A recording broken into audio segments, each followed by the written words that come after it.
¿qué tal? Muy buenos días, muy buenas tardes o muy buenas noches a todos nuestros podescuchas. Pues bueno, en esta ocasión nos encontramos en el Tribunal Electoral. En realidad, pues es un gran día porque damos notificación de que empezamos a trabajar un proyecto muy interesante que es el apoyo del Tribunal Electoral, en apoyo con Proyecto Grado Cero.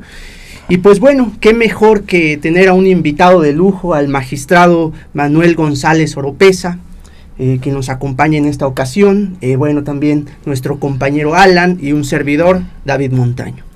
En esta ocasión, pues bueno, vamos a hablar sobre un texto que en realidad es bastante interesante, un trabajo que han venido trabajando y que bueno, da un breve estudio introductorio que pues nos da un panorama muy amplio y pues bien bastante fragmentado en torno hacia la Constitución de los Estados Unidos de América. Pero bueno, Alan, para iniciar esta charla, ¿con qué crees que sería contundente iniciar? Bueno, muchas gracias, David. Yo creo que primero que nada hay que tomar en cuenta que el título del documento que vamos a analizar, Constitución Federal de los Estados Unidos de América, con 2 discursos del general George Washington, realizado con estudio introductorio por el magistrado Manuel González Oropeza. El estudio introductorio realizado por el magistrado toma en cuenta pues el año de creación de la Constitución de Estados Unidos en 1787, las palabras, los conceptos y los contextos en que fue realizada. Yo creo que es importante tomar en cuenta porque en muchas ocasiones en la creación, en la época en la 10ª época en que nos encontramos al interior del Poder Judicial de la Federación, no se ha tomado mucho en cuenta o no se ha recordado cuáles han sido los inicios del porqué de nuestro texto constitucional. Yo creo que este documento nos trae a colación el porqué y los orígenes de nuestro texto constitucional, porque muchos se van con la idea de que de Cádiz es únicamente el precedente esencial y los orígenes de naturaleza hispánica para nuestra Constitución, cuando en realidad todo versa respecto también a una traducción que se realizó del Bill of Rights o Constitución de Estados Unidos de Norteamérica en México y la distribución, la forma en cómo esto influyó en los distintos pensadores y juristas que integraron nuestro texto constitucional. No sé qué nos pueda decir al respecto, señor magistrado. Pues muchas gracias. Primero, al Tribunal Electoral les da la más cordial bienvenida. Gracias. Nos saluda muy atentamente, nos da mucho gusto a todos recibirlos, jóvenes entusiastas con proyectos como estos. Y bueno, pues estamos convencidos en el tribunal que no nada más administramos justicia, sino que también tenemos que divulgarla. Y para la divulgación de la justicia necesitamos necesariamente conocer nuestras instituciones y sus orígenes. Desde el año antepasado estamos inaugurando una editorial, un capítulo de nuestra producción editorial que se llama Bicentenarios. Y en ese 2012, por ejemplo, hicimos una contribución a la Constitución de Cádiz, como lo dice Alan, y hemos estado preparando algunos aspectos para conocer de dónde venimos. No es por generación espontánea nuestra Constitución, nuestra jurisprudencia, nuestro derecho público en general, sino que proviene de una cadena sucesiva de ideas, argumentos, leyes, textos constitucionales, sentencias, etc. En este caso, el folleto que tienen ustedes, que es la Constitución Federal de los Estados Unidos, es interesante porque es una traducción al español realizada en 1823. Es una buena traducción, yo diría, después de revisarla, aunque en la época pues tuvo algunos críticos diciendo que era una mala traducción. Zavala y otros manifestaron que no era una traducción correcta ni fiel al texto norteamericano. Por ejemplo, en lugar de las enmiendas, que son los artículos que se enmendaron con posterioridad al texto constitucional, en esta traducción aparece como correcciones, ¿verdad? Pero los propios editores están conscientes de que su traducción puede ser no muy fidedigna, lingüísticamente hablando, pero se ve enseguida que los editores, Mariano Galván Rivera fue el editor que además decir Mariano Galván Rivera es decir el nombre de un gran editor en el siglo XIX en México que publica todos los textos constitucionales legales en la primera mitad del siglo XIX. Pero se ve la intención en el editor de apresuradamente preparar esta edición de la traducción por alguna circunstancia. Y la circunstancia es que en ese momento estaba el Congreso Constituyente Mexicano discutiendo principalmente una decisión política fundamental. ¿Íbamos a ser una república federal o íbamos a ser una república centralista? Entonces, en ese momento, el conocer el texto de la Constitución de los Estados Unidos era oportuno porque esta Constitución, como saben ustedes, promulgada en 1787, establece el sistema federal en los Estados Unidos. Lo establece de manera esquemática, porque es una Constitución de 7 artículos, muy pequeña, ¿verdad? Y en consecuencia era una idea nada más de por dónde, qué instituciones implementar en nuestro país para establecer el sistema federal. Finalmente, en la Constitución de 1824, el año siguiente de esta edición, se adopta el sistema federal en el acta constitutiva y después se detalla el sistema en la Constitución de octubre de 1824. Entonces, fue un texto muy oportuno, políticamente influyente, pero hasta allí, es decir, es importante, pero a la vez no es tan decisivo. ¿Por qué? Porque si se ve la Constitución, como digo, establece en muy pocos artículos la forma de gobierno de los Estados Unidos, que de alguna manera nos atrajo porque era compatible con los anhelos de independencia y de autonomía que surgieron a partir de la independencia de nuestro país, ¿no? Como se decía, ¿de qué servía ser independientes de España si las provincias ahora iban a ser dependientes de México? Entonces tenía que haber una descentralización política, un federalismo. Y el único modelo federalista que teníamos y que había en esa época era precisamente el de los Estados Unidos. Pero la Constitución no era, como nosotros la entendemos, un texto detallado, completo, donde todas las atribuciones estuvieran definidas, donde conflictos de competencia se resolvieran con procedimientos previstos en la Constitución, etc. Entonces, es un texto que nos orienta, pero que nosotros tuvimos que llenar los huecos, digamos, ¿no? No es una mera imitación, no nada más trasplantamos el texto pero era un punto de partida de discusión. Y vuelvo al valor bibliográfico que tiene este folleto. El valor bibliográfico es de que no existe en ninguna biblioteca mexicana el facsímil que tienen ustedes en la mano. Es decir, no se encuentra ni en la Biblioteca Nacional de México ni en ninguna otra biblioteca esta edición que, aunque fue publicada en México en 1823, por alguna circunstancia desapareció, no hay rastro de ella, y tuvimos nosotros que pedirle expresamente hace muchos años en el Congreso de los Estados Unidos para que nos dieran un microfilm en esa época de este texto. Y a partir de eso es que está este facsímil que tienen en sus manos. Una pregunta, señor magistrado. ¿Y usted cree que al día de hoy, con los cambios constitucionales que hemos tenido en nuestro texto fundamental, qué tan necesario es volver a releer el Bill of Rights como una influencia en nuestro texto constitucional? Se lo pregunto por qué razón. Yo tuve la oportunidad de estar en un pequeño seminario que hubo en la Facultad de Filosofía y Letras de nuestra máxima casa de estudios en la UNAM, y recuerdo que decían que en muchas ocasiones el pensamiento literario que había en algunas ocasiones en México era, tal vez se encontraba tergiversado, no por la interpretación que habían realizado otros autores, sino por la mala traducción que había habido de los textos. Y ahora igual me surge otra pregunta dentro de la misma.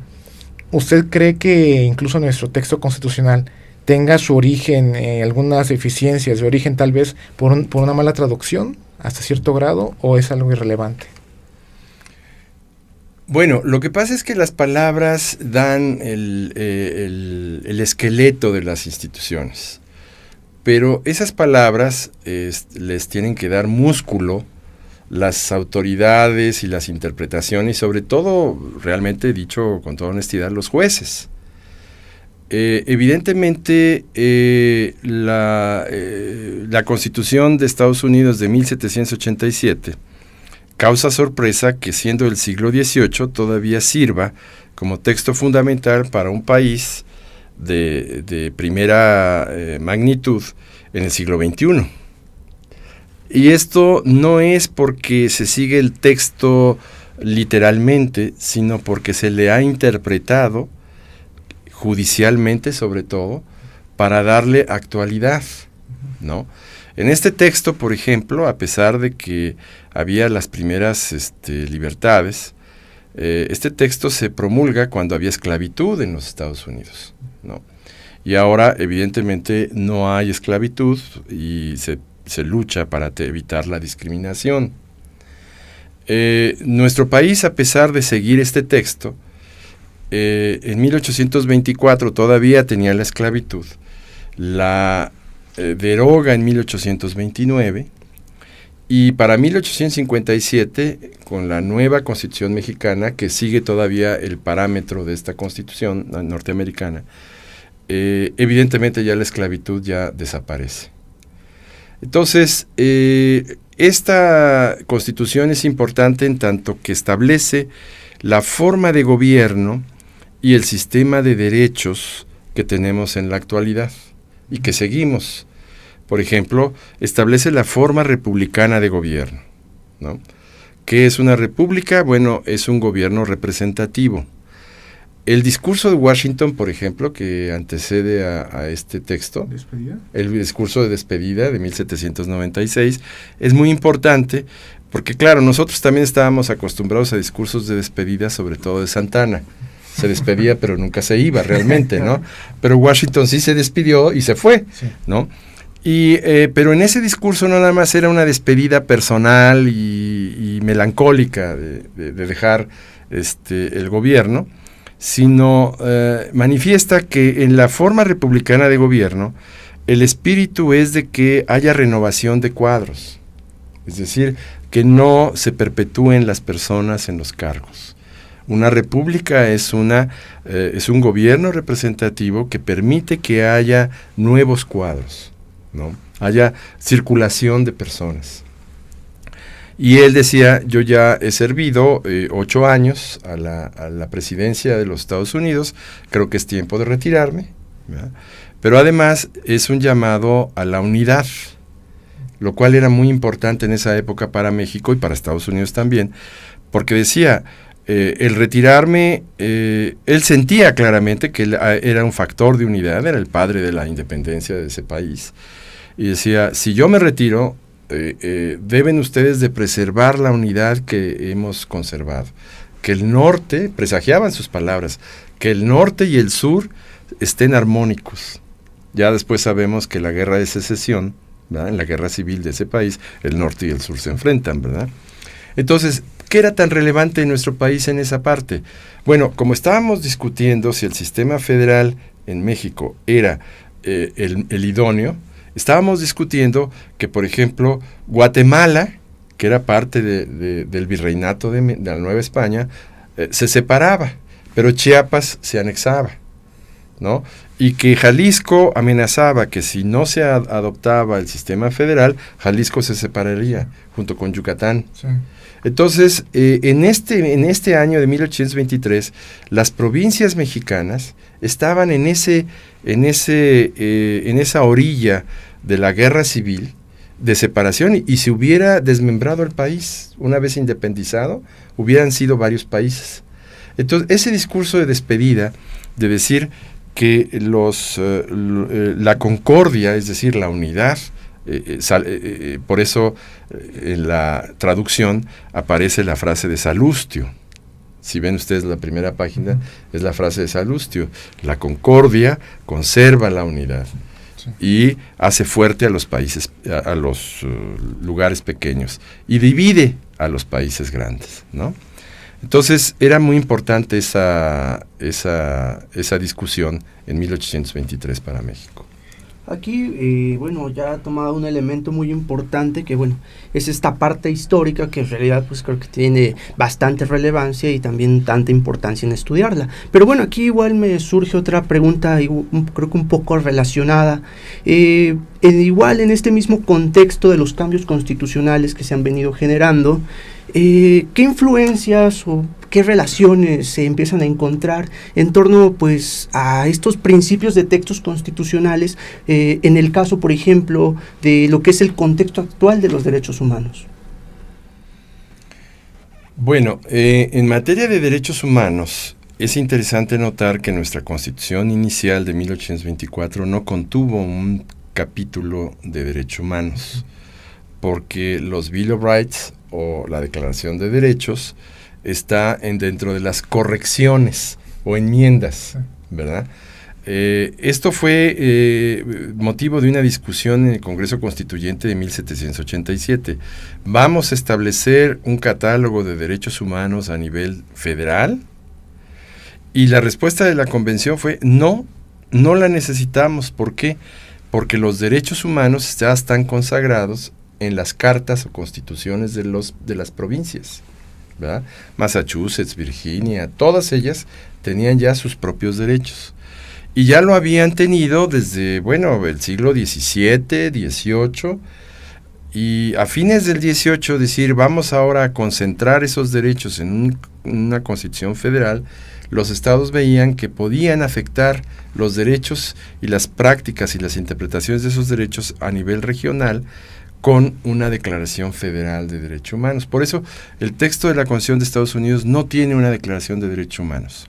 Sin embargo, la discusión continuó después de aprobar la Constitución y dijo, no, vamos a tener una declaración como un piso mínimo de derechos humanos. Vamos a uniformar los buenos derechos de todos los estados, las provincias, y vamos a decir que estos son los derechos mínimos a garantizar en toda la Unión Federal. Por supuesto, esos derechos mínimos pueden ser incrementados, expandidos por los estados, ¿verdad? No significa que ya estando en la Constitución Federal así va a ser el derecho para todos y siempre, sino sencillamente que eso es lo mínimo, la garantía mínima de derechos. Y en nuestro país pasó lo mismo. En la Constitución de 1824 no tuvo una declaración de derechos. Y los estados eran realmente los garantes de los derechos. El juicio de amparo, por eso, o con otros nombres, surge en los estados porque los derechos estaban consagrados en los textos constitucionales de los estados, no en la federal. ¿Verdad? Y es en la Constitución de 1857 cuando se adopta el espíritu de la enmienda número 9 de la Constitución de Estados Unidos, que es que los derechos son reconocidos, pero mínimamente en la Constitución Federal. No, de hecho, creo que uno que toca este punto porque creo que se ha respondido a una pregunta que ha planteado al inicio de si es necesario volver a releer el Bill of Rights al día de hoy. Porque yo veo el día de hoy en nuestra federación que las entidades federativas tienen en sus constituciones locales una cláusula que es como una cláusula espejo, en donde dicen todos los derechos que tenga la Constitución Federal sean los mismos para la Constitución de los estados. Y parece que de cierta forma existe como un temor o una forma en cómo se inhiben las entidades federativas en sus órganos legislativos de realizar o legislar para tener mayores derechos para las personas que habitan dentro de ellos. Yo es lo que he visto, ejemplo, Baja California, por ejemplo, la entidad federativa de Oaxaca, donde pues bueno, he tenido la oportunidad de leer sus textos constitucionales, dice en la cláusula, todos los derechos contemplados en la Constitución Federal serán los mismos para la Constitución de los estados. Pero no ha habido un activismo legislativo de legislar más allá.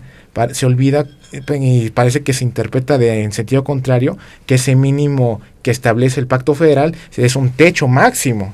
Exactamente. Es muy interesante lo que dices, Alan, y qué bueno que lo digan ustedes, porque quiere decir que ya hay una conciencia de este tipo. Es decir, es muy importante que no se considere que los derechos de la Constitución Federal son los máximos. Al contrario, son los mínimos. Y mínimos antiguos, porque bueno, ya en el siglo XXI nuestros derechos pues suenan un tanto anticuados, porque provienen desde el siglo XIX, ¿verdad?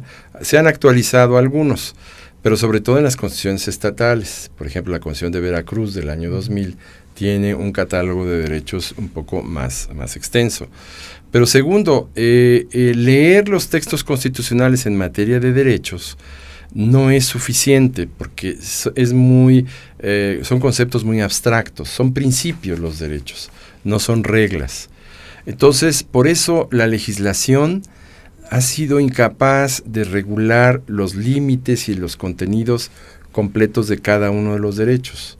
Por ejemplo, si uno busca leyes reglamentarias sobre la igualdad, no existen.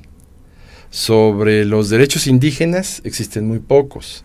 Sobre la libertad de expresión, existe una ley de prensa, pero es penal, ya está rebasada. Entonces, la legislación no puede realmente definir con claridad los límites, la sustancia de cada uno de los derechos, porque esta va evolucionando. ¿En dónde se encuentran entonces definidos esos derechos? En las sentencias judiciales, ¿verdad? De tal manera que leer el texto constitucional de un derecho es muy poco, es insuficiente. Hay que complementarlo con lo que dices tú, y lo veo que lo haces muy bien, con la jurisprudencia, por ejemplo. Leer la jurisprudencia, la 10ª época, etcétera. Yo prefiero la 5ª época, porque así, y si me preguntas más, hasta la 4ª, que es donde estuvo Vallarta. Pero las resoluciones judiciales son las más interesantes en el sentido para darle contexto y contenido y definición a estos derechos. Sí, incluso qué bueno que también toque este tema, porque pareciera que ahorita se da gran novedad por lo que ha resuelto ciertos tribunales a nivel nacional, como si fueran ciertas resoluciones el gran contenido o innovación, cuando en épocas judiciales anteriores ya se había hablado sobre el tema y se había resuelto en una forma similar o incluso mejor, y ver que a veces es necesario voltear al pasado y que lo nuevo no necesariamente es la mejor decisión en ocasiones. Claro. Fíjate que, en mi opinión, la función actual del juez mexicano es no solamente ver al pasado, porque efectivamente en el pasado existen muchas resoluciones valiosas. Por ejemplo, yo he encontrado que los primeros amparos en materia política y electoral pues se dan a mediados del siglo XIX, y he leído el contenido y los antecedentes y los hechos, y realmente me enorgullece, digamos, que la jurisprudencia mexicana sea tan rica en esos aspectos. Pero el juez mexicano ahora tiene además el reto de ser un puente entre nuestro derecho mexicano y los derechos de otros sistemas, e incluso a nivel internacional. Entonces, una fuente muy importante que orienta la interpretación judicial son las decisiones, las grandes decisiones de otros sistemas jurídicos. Nuestro país surge preocupado por qué es lo que pasa en Estados Unidos, por ejemplo, o qué es lo que pasa en Francia. Desde el principio, en los debates parlamentarios, en las sentencias judiciales, siempre hay alguna nota que dice, bueno, en este país se ha resuelto este problema de esta manera, vamos a ver si es posible aplicarlo en nuestro contexto. Entonces, no es ajeno a nosotros el derecho comparado, ¿verdad? Y ahora, con la reforma reciente al artículo 1, el derecho internacional, sobre todo humanitario, es muy importante para que lo apliquemos. Entonces, el reto del juez es bastante dinámico. Sí, claro. Incluso, bueno, ahorita que lo menciona, me recordé los temas que ahorita están en boga, el diálogo jurisprudencial entre tribunales nacionales constitucionales e internacionales con el nuestro, por ejemplo. Y muchas veces se piensa que, bueno, aquí sale un poco el tema, que realizar ese diálogo jurisprudencial solo es citar el criterio por citarlo, y no. Esto significa razonar el criterio, ver si el contexto en que fue aplicado ese criterio jurídico puede ser aplicado a un mismo contexto similar. Exacto. Porque si solo fuera citar por citar, pues ya creo que estaríamos realizando el diálogo jurisprudencial desde hace mucho tiempo también. Así aquí, magistrado, hay una parte que se me hace importante también. Bueno, este reto que se plasma en tanto al entorno judicial, como ya lo ha mencionado, ¿no? También ver parte histórica, elementos importantes, el elemento de derecho comparado. A su opinión, ¿qué otros retos también habría que generarse en torno a este tema, aparte del elemento histórico y el derecho comparado? Bueno, hay muchos, David. Yo creo que uno de los mayores retos en nuestro sistema es superar la desconfianza histórica que se tiene hacia los jueces. Es decir, la subordinación del juez al legislador nos ha hecho que nuestros tribunales interpreten de manera muy autorrestrictiva. Es decir, no se permite que el juez interprete con gran liberalidad un texto constitucional o un texto de ley, porque eso está reservado, digamos, al legislador. Entonces, cuando los jueces nos vemos forzados a ir más allá del texto de una ley, porque la ley es confusa, contradictoria, porque tiene algunos vacíos o lagunas, siempre una resolución judicial que va más allá siempre se ve con gran recelo. Entonces, el avanzar, digamos, a la jurisdicción a la par de la legislación, que tiempos modernos creo que es la tendencia, porque cada vez las leyes son más complicadas, son productos de acuerdos políticos y no necesariamente reflejan un texto coherente, pero que los jueces lo tienen que aplicar. Desde nuestro sistema de derecho codificado, que es la otra tradición que tenemos, la tradición francesa, continental europea, pues establece que el juez no puede dejar de resolver los asuntos por ignorancia, por confusión de la ley, tiene que resolverlos. Entonces, ¿qué hacemos cuando hay leyes que verdaderamente pues están diseñadas con muchas contradicciones, como luego el consenso político exige que se haga, ¿no? Se acepta una propuesta de un partido, se acepta otra propuesta de otro partido, se ponen las dos propuestas en un solo artículo y al final las dos propuestas son contradictorias. Un antinomio ahí. ¿Verdad? Entonces, eso es un reto que tiene que hacer el juez mexicano, de superar esas restricciones, porque hasta recientemente los jueces mexicanos estaban totalmente subordinados al texto de la ley, pero la ley en sí es insuficiente, y esa es, digamos, la riqueza que nos proviene de otros sistemas jurídicos como el sistema anglosajón, donde los jueces tienen más independencia y autonomía para hacer interpretaciones más allá de la ley. No, incluso no puedo evitar ahorita recordar una parte que usted menciona en el estudio introductorio, en la influencia que tuvo Alexis de Tocqueville en Mariano Otero. Exacto. Y la forma en cómo el Judicial Review es una influencia indirecta para la creación del juicio de amparo. Exacto. ¿Qué nos tiene que decir al respecto, señor magistrado? Bueno, por ejemplo, ese es un ejemplo de lo que tú me decías y preguntabas sobre el texto de la Constitución de Estados Unidos. No se puede entender el contexto de justicia constitucional de ese país si no es a través del llamado Judicial Review, es decir, el control jurisdiccional de la constitucionalidad de las leyes, ¿no? Que un tribunal pueda declarar inconstitucional una ley, por paradójico que parezca, aunque el juez no sea electo, no tenga responsabilidad ante el electorado, y la ley sea producto precisamente de representantes populares. Sí, claro.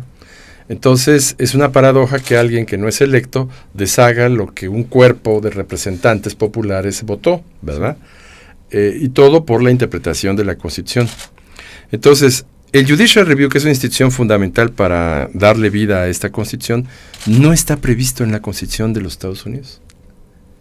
No está previsto. O sea, es un medio objetivo que no es una interpretación que los tribunales dijeron que, bueno, existe la supremacía de la Constitución, alguien tiene que ser garante de esa supremacía, y en 1803 John Marshall dijo, bueno, pues es la Suprema Corte de Justicia.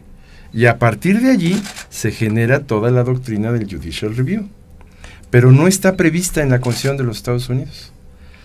Entonces, ¿cómo aprendimos o cómo supimos de esa institución del Judicial Review? A través de libros doctrinales, digamos, ¿no?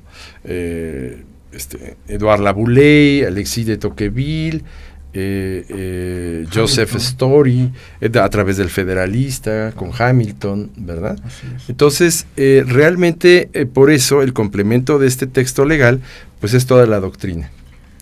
Incluso a mí me llama mucho la atención porque usted menciona que una de las etapas en que no hubo una influencia judicial de Estados Unidos en México fue de 1810 a 1821, en que prácticamente no hubo influencia alguna, todavía está consolidando la lucha de la independencia en México, y fue hasta la posteriori que se realiza ya una consolidación del Estado mexicano como tal, e incluso eso me recuerda esa etapa de 1776 a 1881, en que la unión en Estados Unidos era una unión provisional, en tanto se estaba realizando la guerra contra el gobierno británico.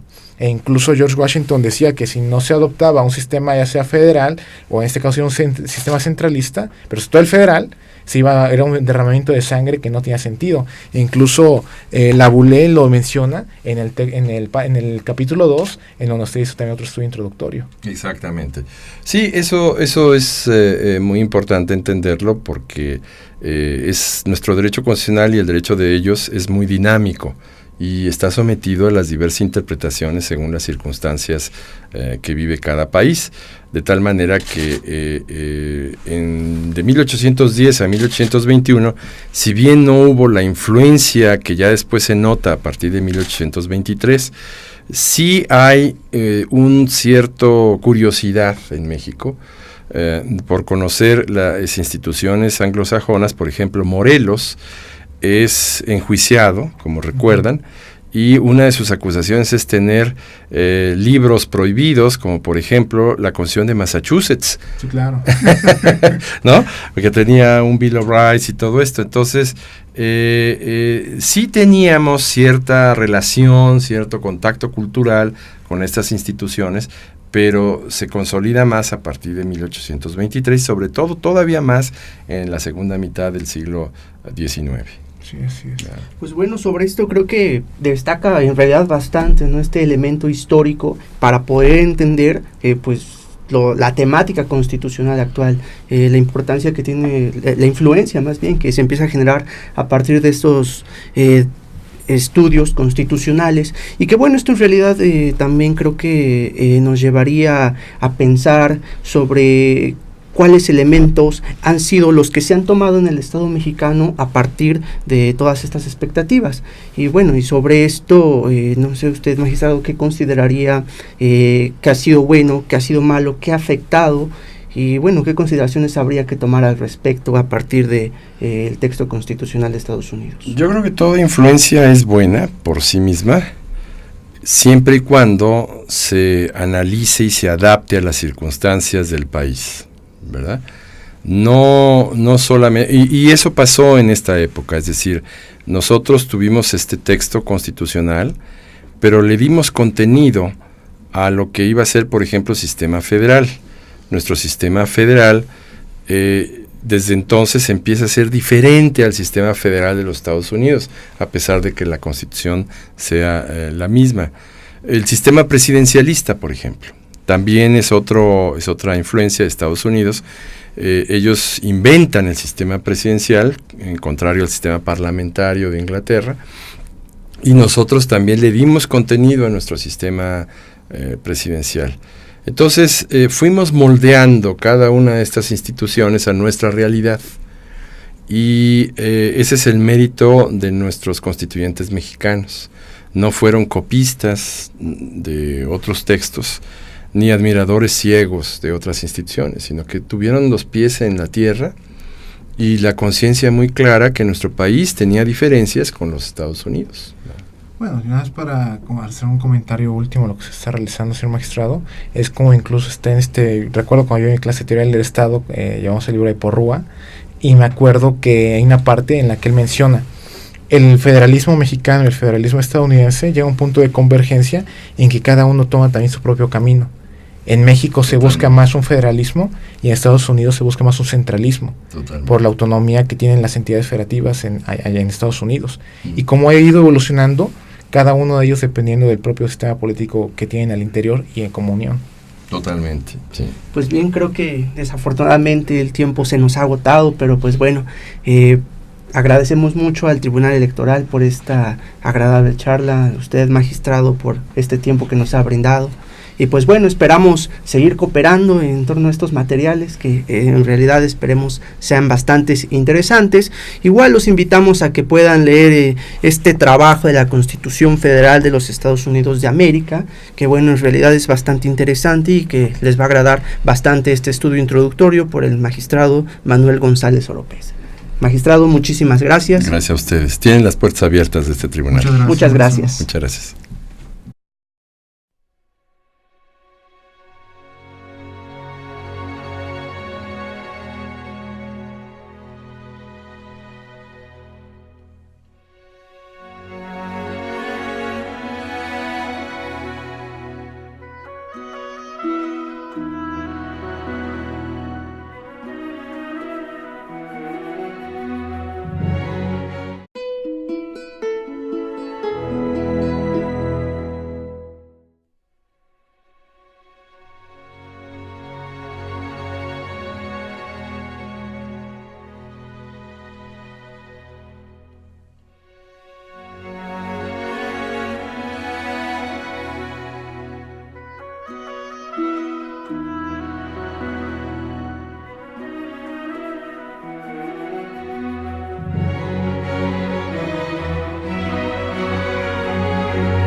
Una contribución a la Constitución de Cádiz, como lo dice Alan, y hemos estado preparando algunos aspectos para conocer de dónde venimos.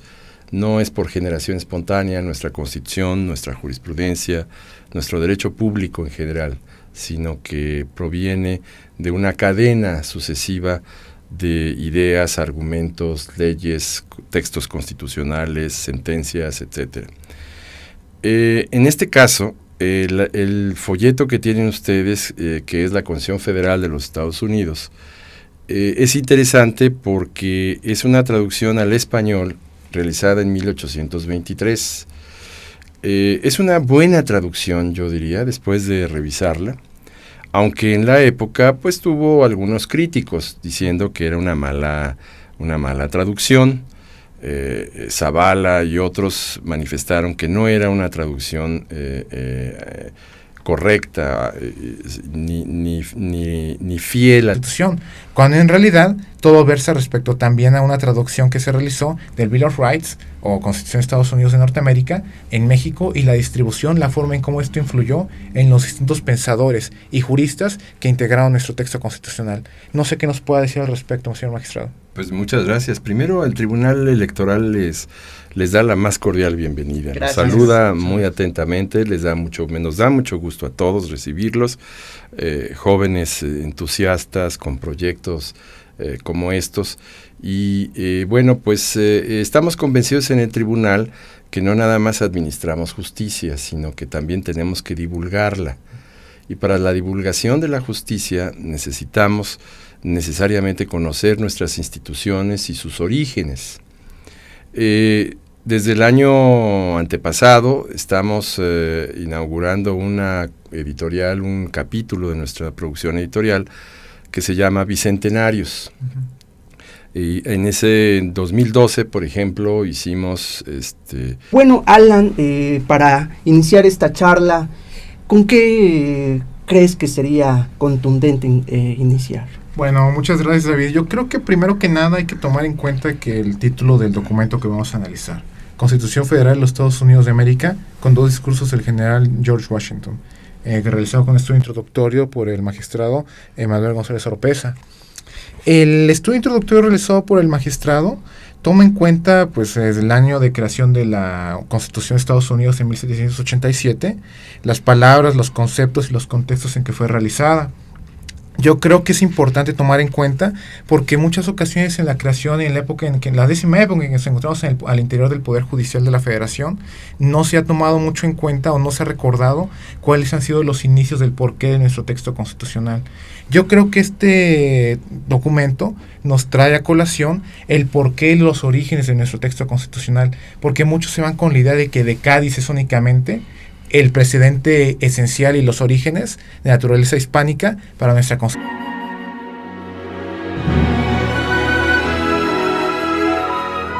¿Qué tal? Muy buenos días, muy buenas tardes o muy buenas noches a todos nuestros podescuchas. Pues bueno, en esta ocasión nos encontramos en el Tribunal Electoral. En realidad pues es un gran día porque damos notificación de que empezamos a trabajar un proyecto muy interesante que es el apoyo del Tribunal Electoral en apoyo con Proyecto Grado Cero. Y pues bueno, qué mejor que tener a un invitado de lujo, al magistrado Manuel González Oropeza, que nos acompaña en esta ocasión. Bueno, también nuestro compañero Alan y un servidor, David Montaño. En esta ocasión, pues bueno, vamos a hablar sobre un texto que en realidad es bastante interesante, un trabajo que han venido trabajando y que bueno, da un breve estudio introductorio que pues nos da un panorama muy amplio y pues bien bastante fragmentado en torno hacia la Constitución de los Estados Unidos de América.